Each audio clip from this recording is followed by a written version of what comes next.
भारत चीन सीमा विवाद पर नजर रख रहे अधिकारी ने बताया कि सीमा पर तनातनी को कम करने की प्रक्रिया सुबह से शुरू हो गई है। बताया जा रहा है कि बिल्कुल आमने सामने आ गए सैनिक अब वैसी स्थिति में नहीं है जिसे पहले आईबॉल टू आईबॉल सिचुएशन कहा जा रहा था, लेकिन तनातनी कम करने का काम अभी भी सीमित स्तर पर हो रहा है। अधिकारी ने बताया कि यह काम 3 जगहों पर चल रहा है। ये जगह है गलवान, गोगरा और हॉट स्प्रिंग्स।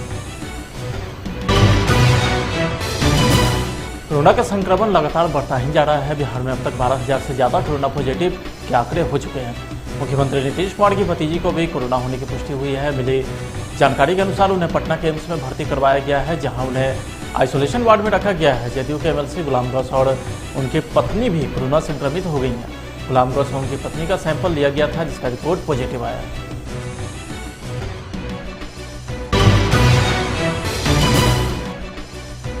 नेपाल में राजनीतिक संकट जारी है, फिर भी सुधारने का नाम नहीं ले रहे हैं। अब नेपाल ने भारत को बांध तोड़ने की धमकी दी है। नेपाल ने कहा है कि भारतीय सीमा में नो मैंस नो लैंड से सटे हुए लाल बकैया नदी के तटबंध के एक हिस्से को हटा ले, अगर नहीं हटाया तो इसे तोड़ देंगे। अगर ऐसा होता है तो बिहार बाढ़ से भारी नुकसान हो सकता है। नेपाल ने भारत पर आरोप लगाया है कि बिहार सरकार के जल संसाधन विभाग के 200 मीटर लंबा तटबंध नो मैंस लैंड पर अतिक्रमण कर बनाया गया है। यह वही बांध है जिसका कुछ दिन पहले नेपाल ने मरम्मत काम को रोक दिया था। यह बांध लाल बकैया नदी पर बना हुआ है।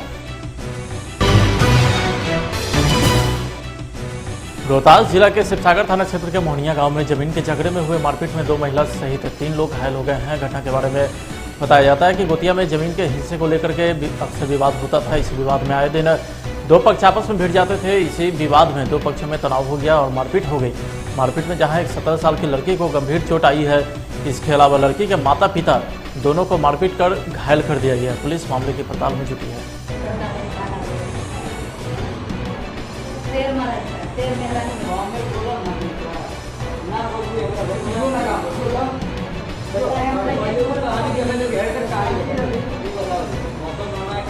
घटना हिंसा घाटे। अच्छा, मेहरानू के लड़की के घींच मार किसके द्वारा मारपीट किया गया है? किसके द्वारा मारपीट किया गया है? देवर हम गोपाल दुबे, विराज दुबे, उनकर मेहरानू लड़की मार के लड़की के हमारे नदी में गोत मर ले भैया। बापे बेटी के छोड़ाए में हमारे मर रहे तब उन पर मर ले भैया। हमरों के हम बेहोश हो गए। जब होश हो गया तब लड़की अब देखा नहीं लड़की के मार के नाक में फोटो नहीं लड़की बेहोश हो गई। हाँ, ये कहाँ की घटना है? मोहनिया गाँव मोहनिया। कौन थाना है? कौन थाना? मोहनिया। थाना कौन सा? क्या नाम पड़ेगा आपका? हमारे बिंद्रावती दरिया। कितने लोग घायल हैं टोटल? घायल 2 आदमी। क्या नाम पड़ेगा? हाँ, और क्या नाम पड़ेगा आपका? हमारे तो बिंद्रावती देवी। तो वहीं कोरोना संक्रमण से जुड़ी इस वक्त की बड़ी खबर पटना से आ रही है। बिहार विधान परिषद को कोरोना संक्रमण से बचाव के लिए मद्देनजर बंद कर दिया गया है। विधान परिषद के सभापति अवधेश नारायण सिंह के कोरोना वायरस हो जाने के बाद विधान परिषद कार्यालय में संक्रमण की आशंका बनी हुई थी, लिहाजा एहतियातन 10 जुलाई तक विधान परिषद को बंद करने का फैसला किया गया है, जिस दौरान विधान परिषद भवन को सैनिटाइज किया जाएगा। साथ ही इस विधान परिषद सभापति के सेल को विशेष तौर पर सैनिटाइज किया जाएगा।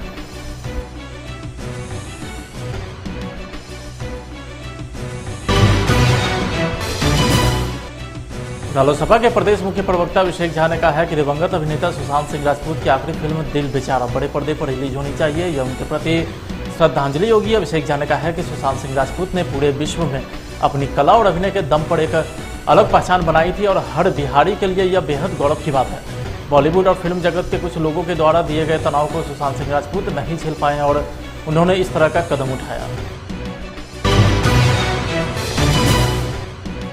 सरकार तथा स्वास्थ्य विभाग के गाइडलाइन के बाद भी सासाराम में लोग कोरोना संक्रमण के प्रति लापरवाह दिख रहे हैं। आए दिन यहाँ कोरोना के पॉजिटिव मरीज मिले हैं, फिर भी लोग बिना मास्क के सड़कों पर दिख रहे हैं। सासाराम में सड़कों पर बिना मास्क के घूम रहे लोगों को पुलिस ने रोका और उन्हें मास्क पहनने के लिए कहा। सासाराम के पोस्ट ऑफिस चौराहे पर पुलिसकर्मियों को लोगों ने समझाते हुए देखा गया। पुलिसकर्मी ने कई लोगों को मास्क पहनने की भी हिदायत देकर जाने दिया। चूँकि सरकार ने जुर्माने का प्रावधान किया है, लेकिन फिर भी लोग मानने को तैयार नहीं है। यहाँ जितने लोग भी चल रहे हैं अभी मास्क जो नहीं पहने उन्हें जागरूक करना के लिए हम लोग जो है प्रयास कर रहे हैं। सभी आदमी मास्क पहन करके चले।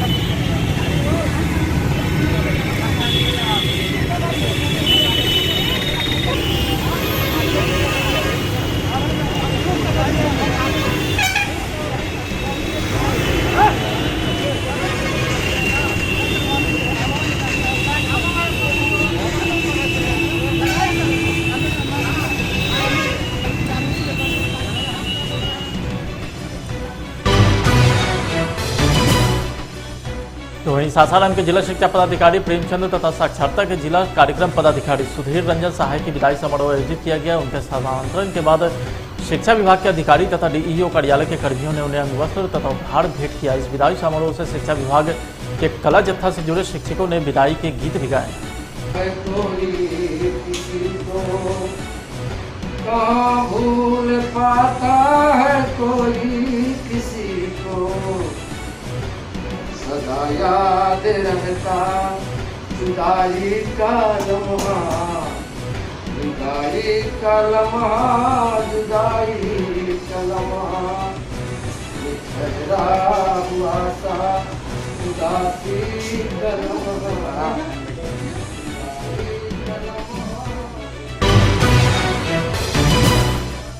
मधुबनी जिले के देवदा थाना पुलिस ने लूट मामले का उद्भेदन करते हुए 3 दिन बाद 5 अभियुक्त को गिरफ्तार किया है। जयनगर मंडल पुलिस पदाधिकारी आयोजित संवाददाता सम्मेलन में डीएसपी सुमित कुमार ने बताया कि पिछले 3 जुलाई की रात देवदा थाना क्षेत्र के उस राही गांव के आवा टोला कमला नहर के रास्ते थाना क्षेत्र के धमिया पट्टा गाँव निवासी हितेश कुमार अपने मोटरसाइकिल से घर जा रहे थे। जिस दौरान लगभग 4 की संख्या में युवक ने बल प्रयोग करते हुए हितेश कुमार के मोटरसाइकिल को रोका और चाकू के बल पर लूट लिया।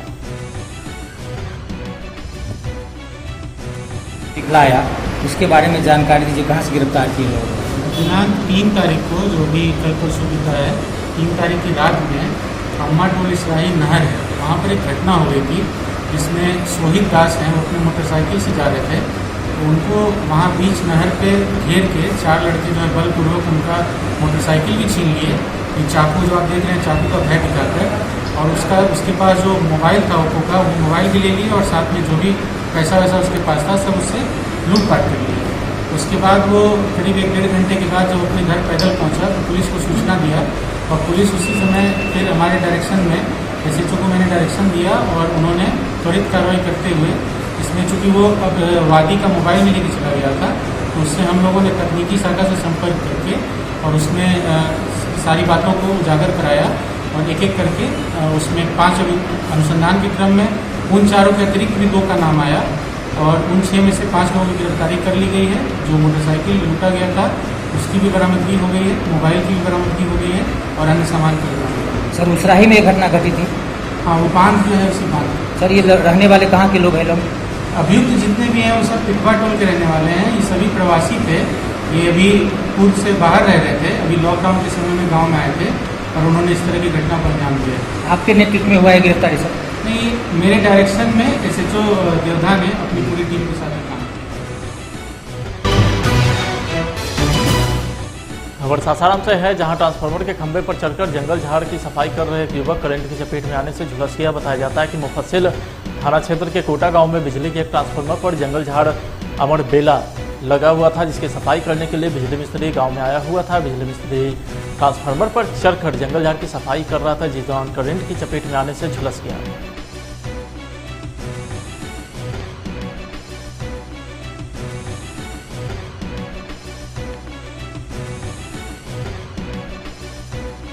गांव में आए ट्रांसफार्मर के पास हम लोग अगर बोलते हैं, वो उनसे हम लोग की बात हुआ, और जब भी आते हैं तो बात होता है, तो वो लाइन कटवा कर और ट्रांसफार्मर पर चढ़ कर साफ करने लगे। उस पर चढ़ाता है पूरी बंवर घास हो, तो चढ़ने के बाद साफ करके उतरे तो हम लोग बोले कि अरे अभी और है, तो बोले कि चढ़ के तो साफ कर दो और है तो हम लोग बोले कि लाइन तो लाइन हम है ना, जब तक हम नहीं फोन करेंगे तब तक लाइन नहीं आएगा।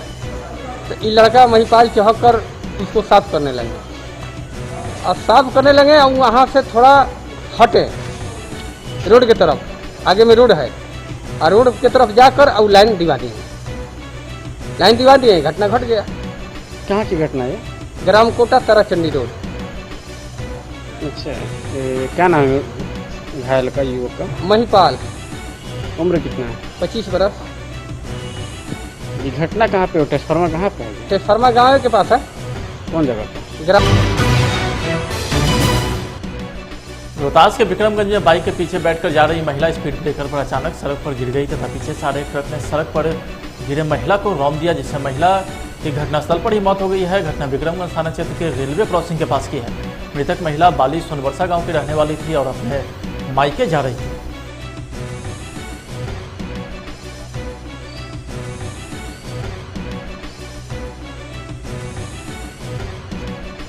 घटना हुआ है रेलवे क्रॉसिंग पर सर, महुली पड़ता है वो, महुली के क्रॉसिंग है, उसके बाद में ठोकर पर गिरा, घटना हो गया। कैसे, मतलब क्या हुआ है? क्या हुआ है?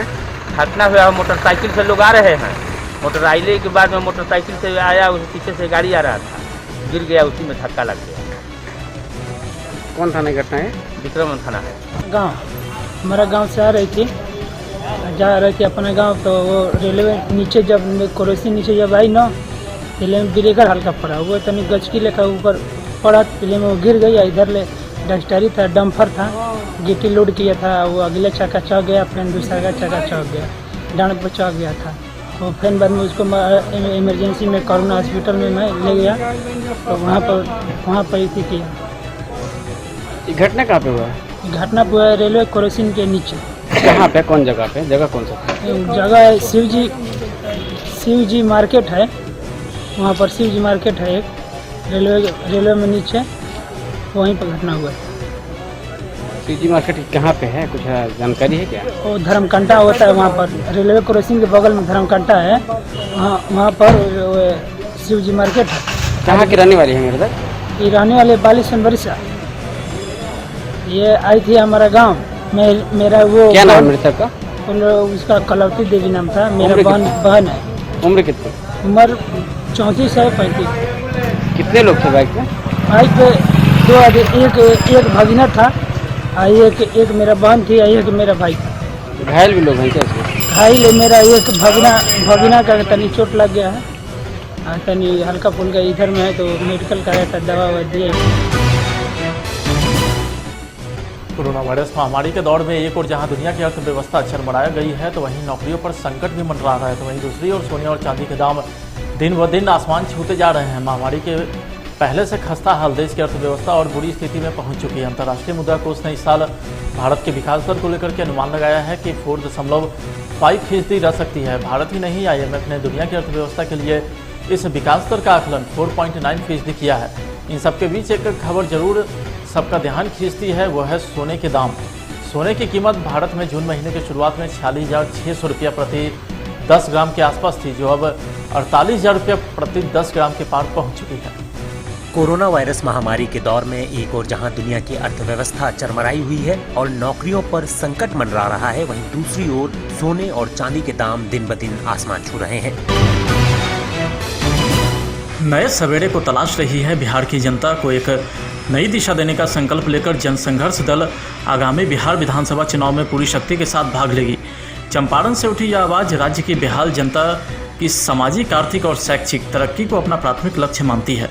वर्तमान की सत्तारूढ़ी राजनीति को सेवा और सकारात्मक मोड़ देना ही अपना धर्म समझने वाली इस पार्टी की बागडोर जाने माने अर्थशास्त्री गुलरेज होदा जैसे डेवलपमेंट सेक्टर के विशेषज्ञ और दलित राजनीति के मुखर नेता पूर्णमासी राम संभालेंगे। के बारे में मैंने आप लोग को कहा है, जिसके बगैर कोई समाज विकसित नहीं हो सकता है, और मैं दुनिया के प्राय देशों में मैं जा चुका हूँ। जब तक आप सार्वजनिक रूप से शिक्षा नहीं ठीक कीजिएगा, सार्वजनिक रूप से स्वास्थ्य नहीं ठीक कीजिएगा, सिक्योरिटी पुलिसिंग जब तक ठीक नहीं कीजिएगा, और भूमि प्रबंधन, भूमि सुधार की अभी हम बात नहीं कर रहे, भूमि प्रबंधन मतलब भू अभिलेख, ये ज़मीन आपकी है, किसकी ज़मीन है, ये 4 चीज़ नहीं ठीक कीजिएगा तो विकास नहीं हो सकता है। और इन चारों मुद्दे पे एनडीए सरकार हो या उससे पहले जिसकी सरकार रही हो, पूरी तरह से विफल है।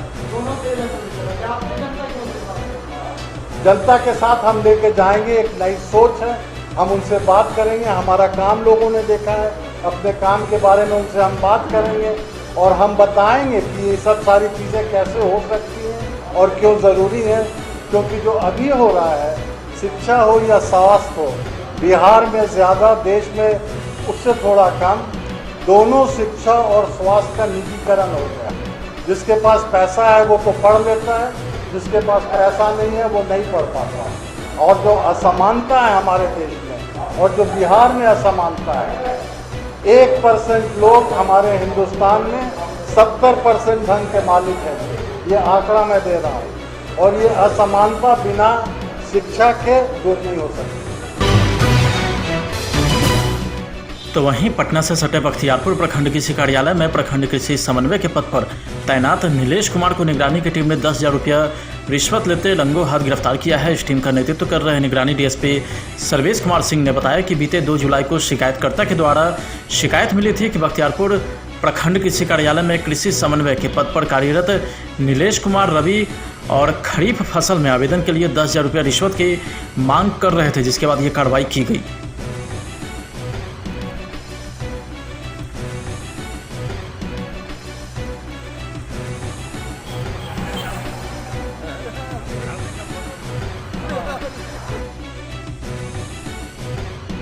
राहुल कुमार हैं हरदिया का। उन्होंने एक आवेदन दिया था 2/7/2020 में कि उनका रबी और खरीफ फसल के लिए आवेदन दिया था, तो उसी के भुगतान के लिए उनसे मिले, उनसे आवेदन की भी उन्होंने मांग किया। दोनों आवेदन दिया भी गया। रबी और खरीफ फसल के भुगतान के लिए उन्होंने 10,000 रुपया रिश्वत मांगा। आज 10,000 रुपया रिश्वत लेते हुए समन्वय पदाधिकारी नीलेश कुमार गिरफ्तार। कहाँ कार्यरत है सर? बख्तियारपुर कृषि समन्वय पदाधिकारी है, कृषि बख्तियारपुर कृषि कार्यालय होगा बख्तियारपुर। उनके कार्यालय के ठीक आगे जो परिसर है आम का और ये बरगद का पेड़ है,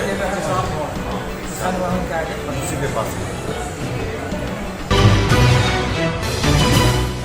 सरकार द्वारा 1 जुलाई से बालू के खनन पर रोक लगा दी गई है, फिर भी माफिया तंत्र के द्वारा लगातार बालू का खनन तथा उसका भंडारण किया जा रहा है। इसी सूचना पर रोहतास जिला के डेहरी के एसडीओ तथा एएसपी ने संयुक्त रूप से कार्रवाई करते हुए भारी मात्रा में अवैध रूप से भंडार किए गए बालू के अलावा कई ओवरलोडेड ट्रक व ट्रैक्टर को जब्त किया।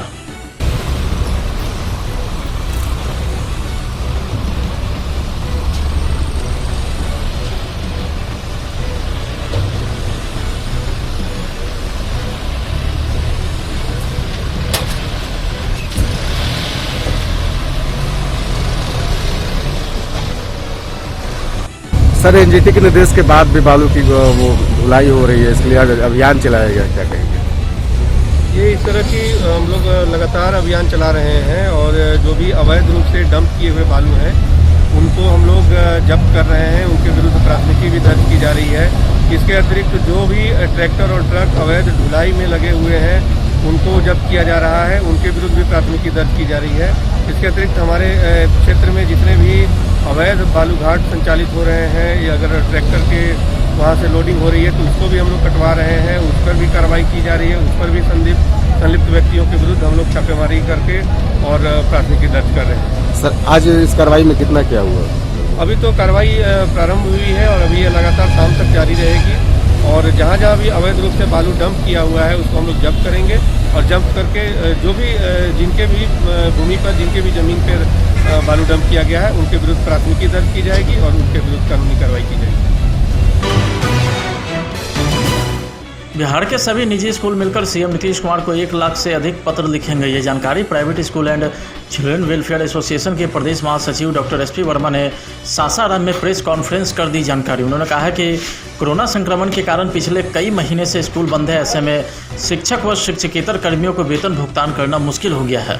बहुत सारे ग्रामीण क्षेत्र में जितने भी विद्यालय हैं उन लोगों से मांग है हमारे एसोसिएशन से कि अब हम लोग विद्यालय चलाएं तो चलाएं कैसे। बिहार सरकार ने हमें निर्देश दिया है कि किसी भी गार्जियन को आप प्रेशराइज मत कीजिए। निर्देश दिया है कि आप 1 महीने की फीस लीजिए और पूरी फीस अगर नहीं देना चाहते गार्जियन, अगर उसमें भी आप इंस्टॉलमेंट कीजिए। बहुत अच्छा निर्णय था, लेकिन इसको कोई भी अभिभावक ने देहाती क्षेत्रों में या बहुत से विद्यालय में नहीं माना है और वो विद्यालय अब बंद होने के कगार पर आ गए हैं। हम लोगों की मान्यता है कि अगर हमको आप कहते हैं कि यातायात का पैसा नहीं लेना है, जो कि पूरे रोहतास जिले में एक भी विद्यालय यातायात के लिए पैसा नहीं ले रहा है, तो कम से कम उसका भी आप जो टैक्सेस है वो माफ़ कीजिए। जितने दिन बंद है विद्यालय उतना तो टैक्स माफ़ कीजिए। अगर कोई भी सरकारी टैक्स हमारे ऊपर लग रहा है और विद्यालय हम नहीं चला रहे तो उसको माफ़ करें। और अगर हमारे विद्यालय की आर्थिक स्थिति है उसको जांच कर ले कोई कमेटी, उसको किस तरह से हम सर्वाइव करेंगे इसको बताया जाए। या जो विद्यालय आप ही ने कहा है कि जो गार्जियन अप्रैल मई जून जुलाई का फीस एक भी पैसा नहीं दिए हैं और ऑनलाइन पढ़े हैं, तो कम से कम, या नहीं पढ़े हैं तो कम से कम ट्यूशन फीस तो दें कि हम जिंदा रह सकें। कल गए हमारा विद्यालय खुलेगा, आप कहेंगे कि साहब सारी व्यवस्थाएं होनी चाहिए। कोरोना के लिए आप जितना भी सैनिटाइजेशन है, टनल है, हैंड वॉश है, सब कहेंगे बनाने के लिए, तो इन सब में खर्च आएगा।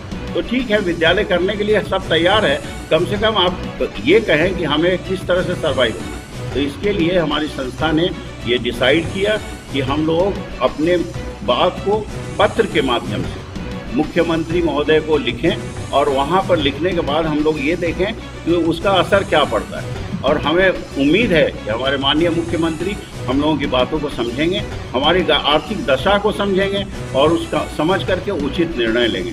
हमारी ऐसी कोई भी मांग नहीं है कि हम तालाबंदी करें, हम धरना करें, प्रदर्शन करें। ऐसा विद्यालय का, मेरे संस्था का कोई भी निर्णय नहीं है। हम लोग एक शांतिपूर्वक तरीके से पत्र लिखेंगे और ऐसा हमारी उम्मीद है कि हर एक विद्यालय से अगर 10-10 पत्र भी पूरे बिहार से जाता है जो रिकॉग्नाइज अनरिकॉग्नाइज हैं, तो 1 लाख से 1.5 लाख के बीच में यह पत्र उनके पास पहुंचेगा और अगर ये पत्र पहुंचेगा तो उनका ध्यानाकर्षण होगा। बिहार के दूसरे प्रांतों से घर लौटे मजदूर के लिए पशुपालन विभाग ने कई योजनाएं शुरू की है। इसके तहत मुर्गी पालन, भेड़ पालन को बढ़ावा दिया जा रहा है, तो वहीं अनुसूचित जाति वर्ग के लोगों को मुर्गी पालन करने के लिए मात्र 10 की जगह 45 मुर्गियां दी जा रही है। रोहतास जिला में यह योजना धरातल पर उतरता दिख रहा है, तो वहीं बकरी पालन के लिए 20 बकरी की खरीद पर 1 बकरी तथा 40 बकरी की खरीद पर 2 बकरी अतिरिक्त देने का भी प्रावधान है। इस संबंध में जिला पशुपालन पदाधिकारी ने बताया कि सरकार ने बकरी पालन के लिए 50% अनुदान की व्यवस्था की है। लोग बाहर रहा था, बाहर से आए हैं, बकरी पालन करते हैं। हम लोग को सरकार कोई नहीं सुविधा दी है, हम लोग काम कर रहे थे और अपना काम कर रहे हैं। कहाँ जाके कमाई करते थे आप? दिल्ली में। तो अब क्या करेंगे, बकरी पालन करेंगे आप? हाँ। सरकार से कोई मदद मिली है क्या आप लोगों को? आपको बात नहीं मिली। क्या नाम पड़ेगा आपका? आकाश।